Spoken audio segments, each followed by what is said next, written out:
नमस्कार दोस्तों, इस वक्त की बेहद बड़ी खबर कर्नाटक से आ रही है, जहां पर आपको बता दें कि अब मध्य प्रदेश चुनाव में भी गरजेंगी प्रियंका गांधी, मोर्चा संभालेंगी और यहां पर हो गया है कांग्रेस की तरफ से बड़ा ऐलान। साथ ही साथ दोस्तों दूसरी खबर में बताएंगे कि मध्य प्रदेश में होगी डीके शिव कुमार की एंट्री, चुनाव को लेकर कमलनाथ संग संभालेंगे कमान। तो दोस्तों यहाँ पर मध्य प्रदेश के चुनाव को लेकर ताबड़तोड़ ऐलान कर दिया है कांग्रेस पार्टी ने, और कर्नाटक जीतते ही पूरा ध्यान फोकस हो चुका है मध्य प्रदेश और राजस्थान की तरफ। आपको क्या कुछ लगता है दोस्तों, कमेंट में बताइए। लेकिन उससे पहले अगर आपको भी ऐसा लगता है कि 2024 में बन रही है कांग्रेस की सरकार, तो वीडियो को लाइक करके कमेंट में जय हिंद जरूर लिखिएगा। दोस्तों आपको बता दें कि बड़ी खबर आ रही है कि कर्नाटक के बाद अब मध्य प्रदेश में दहाड़ते हुए दिखेंगी प्रियंका गांधी।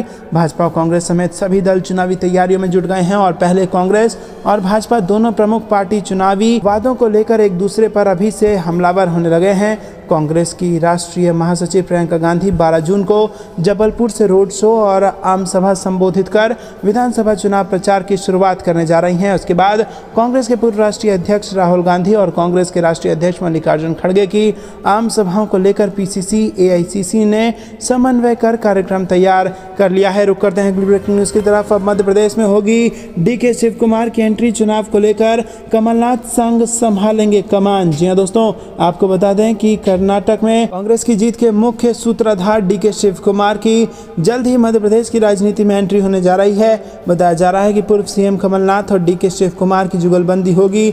मध्य प्रदेश में आगामी विधानसभा चुनाव में डीके शिव कुमार पूर्व सीएम कमलनाथ के साथ मिलकर चुनाव प्रबंधन का काम संभालेंगे और इसी सिलसिले में 24 मई को दिल्ली में कांग्रेस की बैठक होने जा रही है, जिसमें तय होगा कि मध्य प्रदेश की नेताओं को भेजा जाएगा। रुक करते हैं अगली ब्रेकिंग न्यूज की तरफ। केंद्र राज्यसभा में एनसीसी ऐसे बिल पर हार तो 2024 में हो जाएगी बीजेपी की विदाई, नीतीश से मिल केजरीवाल का दावा। जी हां दोस्तों, आपको बता दें कि दिल्ली में सेवाओं पर नियंत्रण की रार अब सुप्रीम कोर्ट से निकलकर संसद तक पहुंचने वाली है।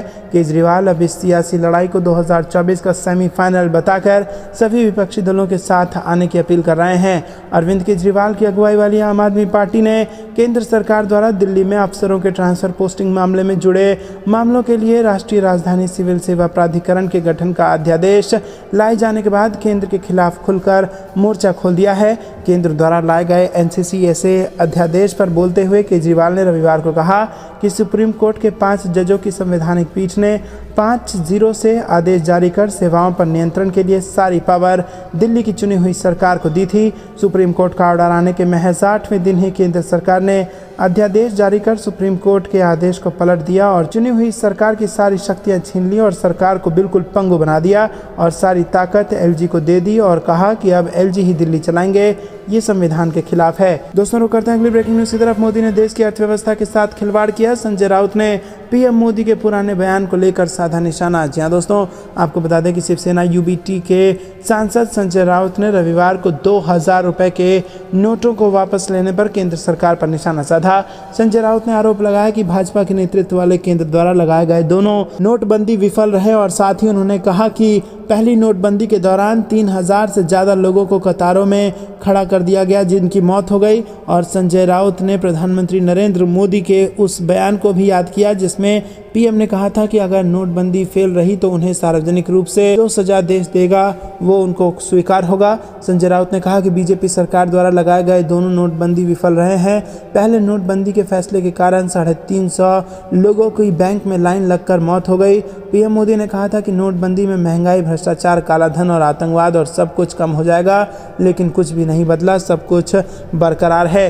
तो दोस्तों रुक करते हैं अगली ब्रेकिंग न्यूज की तरफ। रविवार को रोहतक में महापंचायत का आयोजन होगा और इसमें खाप पंचायत के प्रमुख भी शामिल हैं। और आपको बता दें कि खाप पंचायत का आयोजन भी रोहतक में हो रहा है, जिसमें साक्षी मलिक, बजरंग पुनिया और विनेश फोगाट में से कोई एक रोहतक जाएगा। वैसे साक्षी मलिक के जाने की संभावना ज़्यादा है। रोहतक में पहलवानों की ओर से बनाई गई कमेटी के लोग और खाप पंचायत के प्रमुख के साथ समर्थक रहेंगे और ये मीटिंग सुबह 11 बजे होनी है। दोस्तों आपको बता दें कि 3 पहलवानों में से एक रोहतक में मीटिंग में शामिल हो रहा है। वहीं दोस्तों पहलवानों के आरोप पर बृजभूषण सिंह ने अपने ताज़ा बयान में कहा है कि मैंने एक दिन कहा था कि हमारी चुनरी में कोई दाग नहीं है और कोई शर्मिंदगी नहीं है, कोई साहस में कमी नहीं है। याद रखना, एक दिन आपका ये भाई, बेटा, चाचा सब कुछ हो सकता है, लेकिन जो आरोप लगाया है ये नहीं हो सकता। पूरा खुल करके नहीं बोल रहा हूँ। तो दोस्तों यहाँ पर अजीब व गरीब बयान दिया है यहाँ पर बृजभूषण सिंह ने, जिसका कोई मतलब पता नहीं लग रहा है, और एक तरीके से अभी भी उनको जो उन पर आरोप लग रहे हैं उसको लेकर कोई उन्होंने अभी तक माफ़ी नाम की कोई चीज़ नहीं मांगी है। दोस्तों आपको क्या कुछ लगता है कमेंट में ज़रूर बताइए। रुक करते हैं ब्रेकिंग न्यूज़ की तरफ। पहली कैबिनेट मीटिंग में 5 गारंटी को मिली मंजूरी। राहुल गांधी बोले, जो हम कहते हैं उसे पूरा करते हैं। सोनिया गांधी ने भी कहा शुक्रिया कर्नाटक। जी हाँ दोस्तों, आपको बता दें कि कर्नाटक में पूर्ण बहुमत से कांग्रेस की सरकार बन चुकी है। चुनाव के दौरान कांग्रेस ने 5 गारंटियों को लागू करने का वादा किया था। कांग्रेस नेता राहुल गांधी ने शनिवार को ट्वीट करते हुए कहा कि पहली मीटिंग में ही 5 गारंटी को मंजूरी मिल चुकी है। कांग्रेस के पूर्व अध्यक्ष राहुल गांधी ने ट्वीट करके कहा कि जो हम कहते हैं उसे पूरा करते हैं। पहला दिन पहली कैबिनेट मीटिंग में कर्नाटक को दी हुई हमारी 5 गारंटी को मंजूरी मिल चुकी है। वहीं यूपीए अध्यक्ष सोनिया गांधी ने भी कहा है कि कांग्रेस पार्टी ने 5 मांगों को मंजूरी दी है और उन्होंने कहा कि हमने जो वादा किया था उसे पूरा किया है। पार्टी की अध्यक्ष रही सोनिया गांधी ने कहा कि मैं कर्नाटक में लोगों का धन्यवाद करती हूं जिन्होंने कांग्रेस के पक्ष में जनादेश दिया। और ये जनादेश बंटवारे और भ्रष्टाचार की राजनीति के खिलाफ है। कांग्रेस सरकार अपने वादों को पूरा करेगी। रुक करते हैं अगली ब्रेकिंग न्यूज़ की तरफ। शपथ ग्रहण के चंद घंटे बाद एक्शन में सिद्धारमैया सरकार गृह लक्ष्मी और अन्ना भाग्य योजना लागू करने का दे दिया आदेश। जी हाँ दोस्तों, आपको बता दें कर्नाटक में सिद्धारमैया के नेतृत्व वाली कांग्रेस सरकार के गठन के साथ ही शनिवार को गृह लक्ष्मी और अन्ना भाग्य योजना को लागू करने का आदेश जारी कर दिया गया है। मुख्यमंत्री सिद्धारमैया ने राज्य मंत्रिमंडल की पहली बैठक के बाद ये निर्णय लिया। गृह लक्ष्मी योजना के तहत कर्नाटक सरकार प्रदेश में घर की हर एक महिला मुखिया को 2000 रुपये प्रति महीने की वित्तीय सहायता मुहैया कराएगी। इसी के साथ आपको बता दें दोस्तों कि कांग्रेस महासचिव प्रियंका गांधी ने 16 जनवरी को एक जनसभा के दौरान ये चुनावी वादा किया था। इसे दोस्तों मंत्रिमंडल की पहली बैठक में लागू कर दिया गया। रुक करते हैं अगली ब्रेकिंग न्यूज की तरफ। कर्नाटक के बाद मध्य प्रदेश में डेरा डालेंगे कांग्रेस के दिग्गज नेता। 23 मई को कमलनाथ करेंगे बड़ी बैठक। जी हाँ दोस्तों, कर्नाटक विधानसभा चुनाव में मिली जीत के बाद कांग्रेस उत्साहित नजर आ रही है। ऐसे में अब कांग्रेस के स्थानीय नेताओं के साथ साथ राष्ट्रीय स्तर के नेता भी मध्य प्रदेश में सक्रिय होने की तैयारी में है। खास बात यह है कि 23 मई को कमलनाथ ने कांग्रेस नेताओं की बड़ी बैठक बुलाई है और इस बैठक के अगले ही दिन 24 मई को दिल्ली में भी कांग्रेस आला कमान के साथ मध्य प्रदेश के नेताओं की बैठक होगी। बताया जा रहा है कि 23 मई कांग्रेस के दिग्गज नेताओं की भोपाल में मैराथन बैठकें होंगी और प्रदेश कांग्रेस के अध्यक्ष कमलनाथ के बंगले और प्रदेश कांग्रेस के दफ्तर में 2 बैठकें होंगी, क्योंकि इस बैठक के बाद ही सबको दिल्ली रवाना होना है। इन बैठकों में AICC के general secretary, media and communication department के incharge Jairam Ramesh, Congress media department के इंचार्ज पवन खेड़ा और सोशल मीडिया के इंचार्ज सुप्रिया श्रीनेत भी शामिल होने के लिए भोपाल पहुंचेंगी। रुक करते हैं अगली ब्रेकिंग न्यूज़ की तरफ। कर्नाटक के DK की MP में भी होगी एंट्री।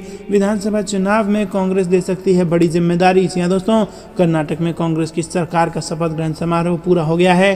कांग्रेस नेता सिद्धारमैया ने, मुख्यमंत्री और DK शिव कुमार ने उप मुख्यमंत्री पद की शपथ ले ली है। कांग्रेस के लिए जीत बेहद अहम मानी जा रही है, जिसमें बड़ा रोल DK शिव कुमार का रहा है। ऐसे में कांग्रेस अब DK शिव कुमार को दूसरे राज्यों में मोर्चा संभालने की जिम्मेदारी देने की तैयारी में है, जिसमें सबसे अहम मध्य प्रदेश माना जा रहा है। बताया जा रहा है कि मध्य प्रदेश विधानसभा चुनाव को लेकर कांग्रेस DK शिव कुमार को बड़ी जिम्मेदारी सौंप सकती है। सूत्रों के हवाले से इस बात की जानकारी सामने आ रही है, यानी अगर मध्य प्रदेश विधानसभा चुनाव में DK शिव कुमार की एंट्री होती है तो चुनाव दिलचस्प होने की संभावना है। बताया जा रहा है कि कांग्रेस कर्नाटक की तर्ज पर मध्य प्रदेश में भी भ्रष्टाचार का मुद्दा बनाएगी।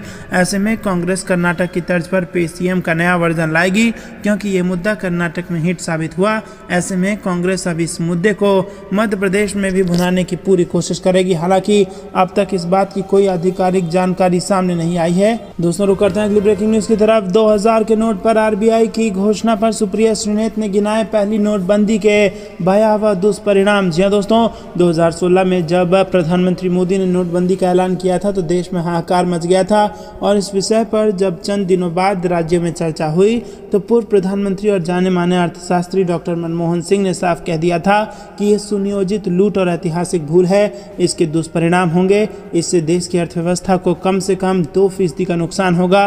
दोस्तों, आपको बता दें कि डॉक्टर सिंह की घोषणा सच साबित हुई थी और देश की अर्थव्यवस्था गर्त में चली गई थी। अब एक बार फिर उसी तरह का कदम उठाया गया है और इस बार सारी की सारी नकदी तो निशाने पर नहीं है, लेकिन 2000 रुपये का नोट बंद करने का ऐलान कर दिया गया है। इसी पर कांग्रेस प्रवक्ता सुप्रिया सुन्नेत ने सिलसिलेवार इसे दुष्परिणामों और पूर्व में हुई नोटबंदी के भयावह प्रभावों को सामने रखा।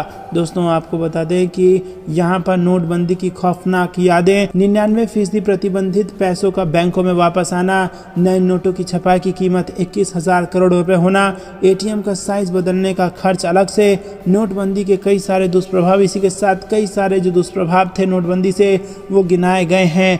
सुप्रिया